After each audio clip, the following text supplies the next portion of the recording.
آپ گھر سکون کے لیے جاتے ہیں، اطمینان کے لیے. آپ اپنے گھر کے اندر جیسے بھی ہوں آپ کہتے ہیں یہاں مجھے کوئی پریشانی، یہ میرا اپنا بیڈ ہے، اپنا بستر ہے. لیکن اگر اسی رشتے میں جب آپ بیج بوئیں تو سب سے پہلے دولت کا بوئیں. اگر لڑکے والے یہ لالچ کرتے ہیں نا لڑکی کیا لے کے آئے گی، تو لڑکی والوں کا بھی لالچ ہوتا ہے کہ لڑکا کماتا کیا ہے. ان کو بھی پتا ہوتا ہے کہ کتنے پیسے لاتا ہے، کیا کمائی ہے، کتنا کو جھاڑو پھیر لیتا ہے. آپ نے جب بنیاد یہ رکھی، مجھے دیانتداری سے بتانا کہ پورا نیک ہو، پورا شریف ہو، پورا پرہیزگار ہو، لیکن دولت صحیح نہ کماتا ہو تو رشتہ آسانی سے ہو جاتا ہے.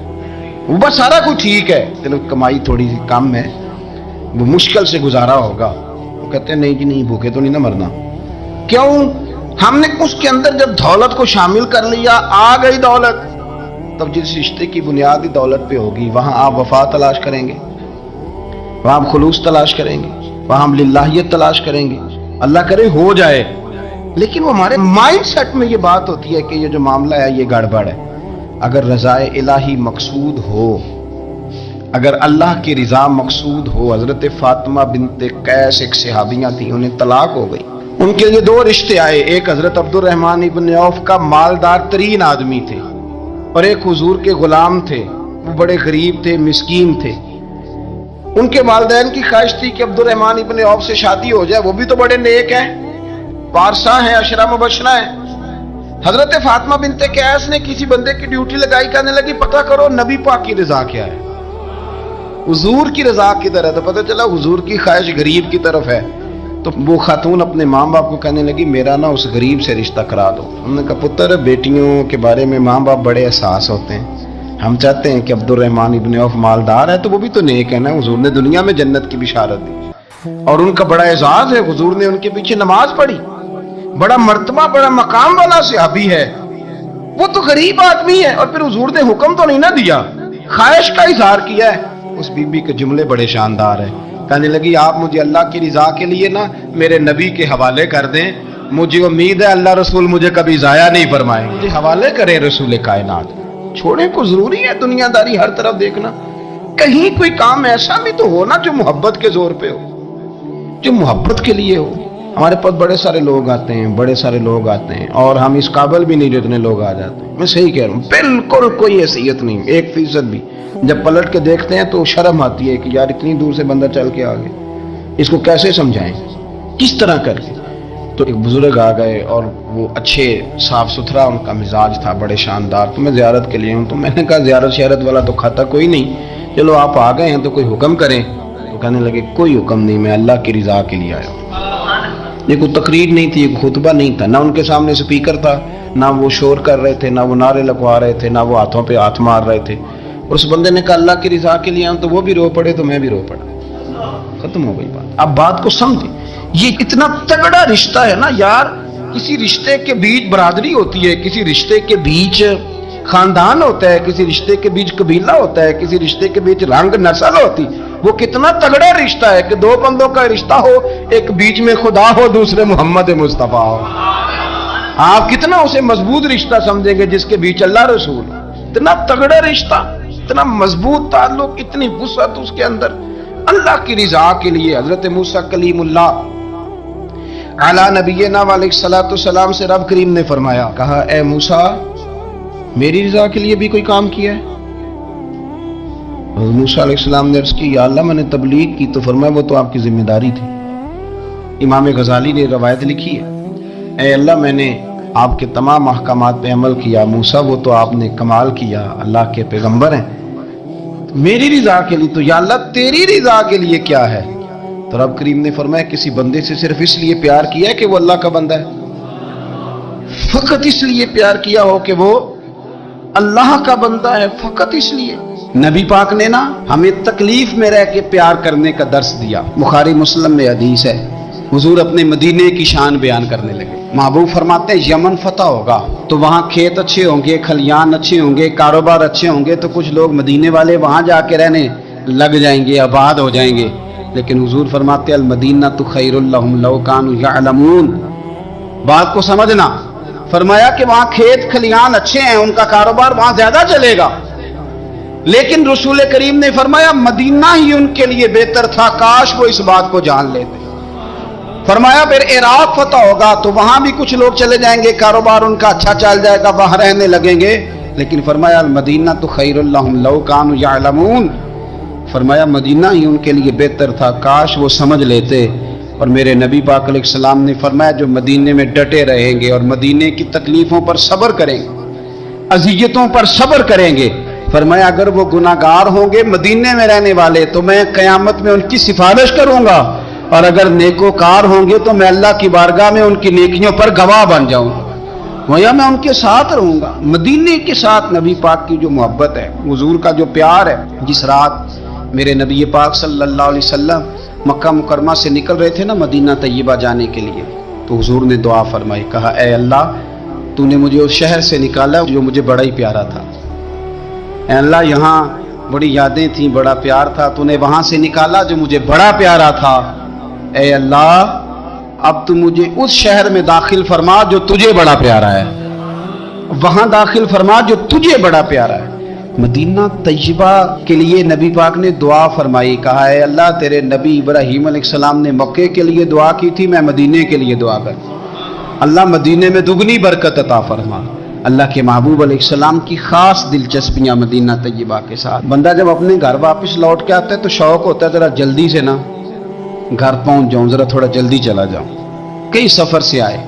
صحابہ فرماتے ہیں کہ جب نبی پاک کسی جنگ سے، جہاد سے، سفر سے لوٹتے، مدینے کی عمارتیں نظر آتی تو گھوڑا تیز کر لیتے، اپنے اندر نا یہ ذوق پیدا کریں، یہ پیار پیدا کریں۔ آپ یقین کریں وہی ٹھنڈے ٹھنڈے مسلمان، وہ کوئی کیفیت نہیں۔ میں دوستوں سے کہا کرتا ہوں الحمدللہ کبھی ایک آیت پڑھ لینا قرآن پاک کی ترجمہ اور تفسیر کے ساتھ تو سارا دن وہ گھومتی رہتی ہے دماغ میں، رات کو اس کا ذائقہ رہتا ہے روح میں۔ تو جب میں اور آپ سارا دن پڑھیں، سیاست کریں، سیاست سنائیں، کہانیاں کریں، غیبتیں، پھر دماغ میں الٹے سیدھے خیالات ہی آنے۔ تو اگر صبح اٹھتے ہی سب سے پہلے مدینے والے کی ایک نعت سنی جائے اور شام کو سوتے وقت بھی ایک نعت سنی جائے، تو اگر یہ ذوق بنا لیا جائے تو انشاءاللہ رات کو بھی آپ کو نا مدینہ ہی نظر آئے گا، انشاءاللہ خواب میں بھی آپ ٹکٹنگ کرا رہے ہوں گے، آپ ویزا ہی لگوا رہے ہوں گے، لیکن شرط یہ ہے کہ وہ کیفیت ہو، وہ پریم ہو، وہ پیار ہو۔ آپ سے پہلی میری گزارش اور نصیحت یہ ہے کہ اپنا ٹائم ویسٹ نہ کریں۔ اگر خدا نہ خواستہ وقت موت آ بھی گیا، کوئی ایسی چیز ہے بھی جو ہمیں بتلا رہی ہے کہ اب ہم نے جانا ہے، تو پھر اس کا مقصد یہ ہے کہ بیٹھ کے اس کا انتظار کریں گے یا اس کے لیے کوئی تیاری کریں؟ تو اگر میاں جانا بھی ہے، اور ویسے بھی موت تو شے ہی بڑی پکی ہے، یہ تو پکی شے ہے، یہ آئے گی ہی آئے گی، یہ آتی ہی آتی ہے۔ تو اس کا معنی یہ تھوڑی ہے کہ کبوتر آنکھیں بند کر لے گا تو بلی اسے چھوڑ جائے گی۔ بلی نے جب کھانا ہے تو اس نے کھا ہی جانا، اس کے لیے تیاری کریں، اپنے لیے تیاری کریں۔ میرے نبی پاک علیہ السلام سے جب کوئی پوچھتا تھا نا حضور قیامت کب آئے گی، تو حضور پوچھتے تھے تیری تیاری کیا ہے؟ تو اپنی تیاری کے بارے میں سوچ، تو یہ ارادہ کر کے میرے پاس کیا تیاری ہے، اس تیاری کو تو اپنے لیے اختیار کر۔ پہلی بات وقت نہ ضائع، اور دوسری بات زندگی میں کوئی مقصد اپنی زندگی کا بنائیں۔ زندگی جن لوگوں کی بے مقصد گزر رہی ہے نا، مجھے بتلائیں اگر میں بھی روٹی اچھی کھانے کے شوق میں سارا دن رہوں اور اچھی طرح گھومنے کے شوق میں رہوں اور اچھا کپڑا ڈھونڈ کے نیا فیشن آنے پر اس کی تیاری کرنے کے شوق میں رہوں، تو یہ کام تو ہندو بھی کر رہا ہے، یہ تو عیسائی بھی کر رہا ہے، میری اس کی سوچ میں کوئی فرق ہوا؟ معاذ اللہ۔ تو اپنی زندگی میں کچھ ہدف طے کریں، کچھ اہداف مقرر کریں۔ یہ سلائی مشین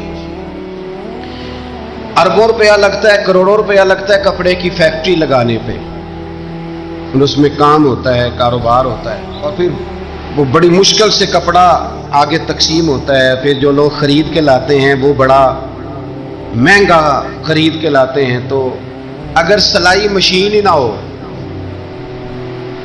تو لاکھوں کروڑوں روپے کپڑے کا کوئی فائدہ ہے؟ جس بندے نے سلائی مشین بنائی تھی نا، اس نے صرف 48 سال عمر پائی ہے، 50 سال عمر نہیں پائی، لیکن ساری دنیا کو ایک تحفہ دے کے مرا ہے وہ بندہ۔ اس نے کہا جانا تو ہے تو کچھ کر کے تو جاؤں۔ دیکھیں میں ایک مثال دے رہا ہوں ایک شخص کی، صرف اس طرح کے 20 لوگ ہیں میں تو اس بندے کا بھی شکر گزار ہوں جس نے یہ مائک بنایا ہے، ورنہ میں دین کی آواز آپ تک کیسے پہنچاتا؟ کیا ہم اس بندے کے شکر گزار نہیں جس نے یہ پنکھا ایجاد کیا ہے؟ ورنہ کتنا مشکل تھا گرمیوں میں نمازیں پڑھنا۔ چیزوں کو سمجھے، لیکن ہم کچھ کرنے کا مزاج بنانا کا ذہن رکھتے، بس جان چھڑانے کا، اور وہ پنجابی میں کہتے ہیں ڈانگ ٹپاؤ پالیسی۔ وہ تھوڑا سا کیا بتائیں تجھے اب بھائی، کیا کار ہائے نمایاں کر گئے، بی اے کیا نوکر ہوئے، پینشن ملی پھر مر گئے۔ تو نکلیں، 48 سال عمر پائی پر وہ بندہ سلائی مشین بنا کے دے گیا۔ آپ دیکھ لیں دنیا میں، دیکھیں پلٹ کر میرے رسول کریم علیہ السلام نے نا 63 سال حیات مبارکہ ظاہری طور پہ گزاری ہے۔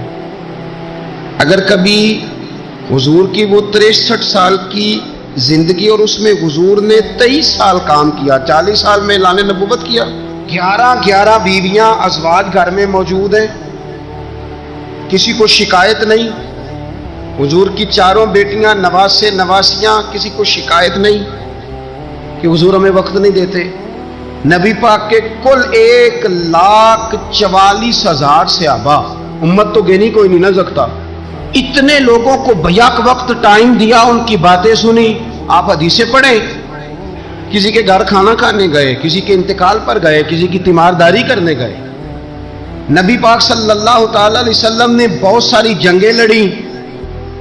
حضرت محمد بن سلمہ فرمایا کرتے تھے کہ 3 سال تو میں نے دیکھا ہے کہ نبی پاک صلی اللہ علیہ وسلم مکے میں جب لوگ حج عمرہ کرنے آتے تھے تو منڈیوں میں جا کے تبلیغ کرتے تھے، اور قبول کرنا دین کی بات تو دور کی بات ہے، لوگ حضور کی بات کا سیدھا جواب بھی نہیں دیتے تھے، پر نبی پاک علیہ السلام اپنے مشن کی بات کرتے رہتے تھے۔ حضرت عبداللہ ابن عمر رضی اللہ تعالیٰ عنہ فرمایا کرتے تھے جو دن بھی طلوع ہوتا ہے نا وہ اعلان کرتا ہے، وہ اعلان کرتا ہے اور کہتا ہے بھائی اگر کوئی کام کرنا ہے تو کر لو، میں آج آیا ہوں، آج کے بعد میں دوبارہ نہیں آؤں گا۔ قیمتی ہیرے ہیں زندگی کے لمحے، ان کو ضائع نہ کریں۔ بس کر دیں بڑا ہو گیا سوشل میڈیا، اور بس کر دیں بڑی ہو گئی خبریں، اور بس کر دیں بڑے ہو گئے فضول تبصرے، اور بس کر دیں۔ امام مسلم رحمۃ اللہ تعالی علیہ جنہوں نے مسلم شریف لکھی ہے، امام صاحب کا وصال زیادہ کھجوریں کھانے سے ہوا تھا۔ ایک حدیث تلاش کرنی تھی تو کھجوروں کا ٹوکرا پاس رکھ لیا، تو کتابیں بھی ٹٹولتے رہے اور کھجوریں بھی کھاتے رہے، صبح حدیث بھی مل گئی اور ٹوکرا بھی خالی ہو گیا، اور کھجوریں اتنی زیادہ کھا لی تھی کہ وصال کر گئے۔ کسی نے ان سے کہا کہ روٹی نہیں آپ کھاتے، زیادہ کھجوریں کیوں کھاتے ہیں؟ تو آپ فرماتے ہیں میرا کام ہے حدیث تلاش کرنا، میرا کام ہے حدیث کی سند پر بات کرنا، مسلمانوں کو صحیح اسناد کے ساتھ ان کے پیارے نبی صلی اللہ علیہ وسلم کی خوبصورت باتیں ان تک پہنچانا۔ تو فرماتے تھے روٹی کھاؤں نہ تو مطالعے میں فرق آتا ہے، روٹی توڑنے پر بھی توجہ جاتی ہے، پھر سالن لگانے میں توجہ جاتی ہے، تو کھجور جو ہے یہ منہ میں رکھ کے نہ تو پڑھتا بھی ساتھ ساتھ رہتا ہوں۔ تو روٹی کھانے اور کھجور کھانے میں مجھے فائدہ یہ ہوتا ہے کہ کھجور کھاتے کھاتے میرا دین کا کام جاری رہتا ہے۔ اپنے اوقات کو ضائع نہیں کریں۔ آپ وہ کتابیں جو ہمارے بزرگ لکھ گئے وہ ہم سے ساری پڑھی نہیں جا سکتی، ان کے وقت میں برکت تھی، ہم نے بڑا ٹائم ضائع کر لیا ہے، اس کو ضائع نہ کرو۔ ایک تو کوئی چیز فضول نہیں، اپنے اوقات کو بچائیں، جو ٹائم بچ جائے وہ ذکر الہی میں لگا دیں، تلاوت قرآن میں لگا دیں، اللہ کی عبادت میں لگائیں، پڑھنے اور لکھنے میں وقت کو آپ یقین کریں۔ بہت سارے لوگ ہیں فارغ ہیں، کبھی کبھی بڑا اہم اور ضروری کام کرنا ہوتا ہے تو بعض دوست ملنے کے لیے آ جاتے ہیں۔ اب ایک ریسرچ جاری ہے، میں ایک تفسیر کو دیکھ رہا ہوں، مجھے ایک بڑا اہم کام کرنا ہے، ایک دوست ملنے کے لیے آیا ہے اور اس سے پوچھا صاحب آپ کیسے ہیں؟ تو کہنے لگا میں فارغ تھا، تو میں نے کہا چلو پیر صاحب کے پاس چلتا ہوں۔ تو میں اس سے یہ کہہ رہا ہوں کہ میاں جب میں فارغ ہوں گا تو تب آپ کو آنا چاہیے تھا نا، آپ اس کو وقت گزارنے کا ذریعہ تو نہ سمجھیں، اور پھر اگر آپ آئے ہیں تو آپ کو علمی بات کریں، آپ کو دین کی بات پوچھیں، میں آپ کے ساتھ ڈسکس کروں۔ آپ اگر آ کے اپنے محلے کے کونسلر کی بات چھیڑیں گے تو نہ وہ ہمارے کہنے سے سیدھا ہوا ہے اور نہ اس نے ہونا ہے۔ تو ہم نے فضولیات میں، ابحاث میں، بحثوں میں الجھ کر ٹائم ضائع کیا۔ پلٹ کے دیکھو زندگی میں کتنا وقت ضائع ہوا ہے۔ یہ کبھی دوبارہ ہمارے ہاتھ یہ کبھی ہاتھ نہیں آئے۔ میرے نبی پاک علیہ السلام نے فرمایا جنتی کبھی افسوس نہیں کریں گے، پر اس بات پر جنتی بھی افسوس کریں گے کہ یار وہ 4 لمحے ضائع کیوں ہو گئے۔ حضرت عبداللہ ابن عمر گزر رہے تھے تو ایک قبر پر نظر پڑی آپ کی، تو آپ نیچے اتر آئے گھوڑے سے، تو تھوڑا سا سائیڈ پہ مصلی بچھایا اور 2 رکعت نماز ادا کی، پھر سفر شروع ہوا۔ تو آپ کے خادم جو ساتھ تھے وہ عرض کرنے لگے حضور آپ کی اس بات کی سمجھ کوئی نہیں آئی کہ آپ نے گھوڑے سے اترے اور صرف 2 رکعتیں پڑھی اور چل دیے۔ تو آپ فرمانے لگے کہ میں جب گزر رہا تھا تو میرے دل میں خیال آیا کہ یہ جو قبر میں لیٹا ہوا ہے نا، یہ تو ترس گیا ہوگا کہ مجھے 2 رکعتوں کا وقت ہی مل جائے۔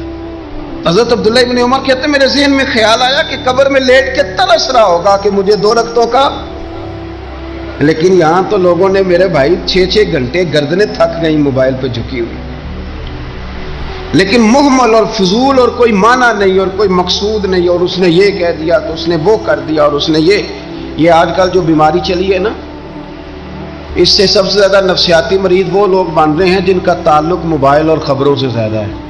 اور اگر میں کہہ دوں کہ 90% لوگوں کا تعلق ہے اس کے ساتھ، تو میری بات غلط تو نہیں؟ کیونکہ ہر وقت ہم اسی کو دیکھتے رہتے ہیں، ادھر یہ ہو گیا، ادھر وہ ہو گیا، ادھر ایسے ہو گیا، تو وہ چیزیں ہماری نفسیات کو، گھروں کے اندر بیٹھے بہت سارے لوگ بیمار ہو گئے اور ذہنی مریض بن گئے۔ کیوں؟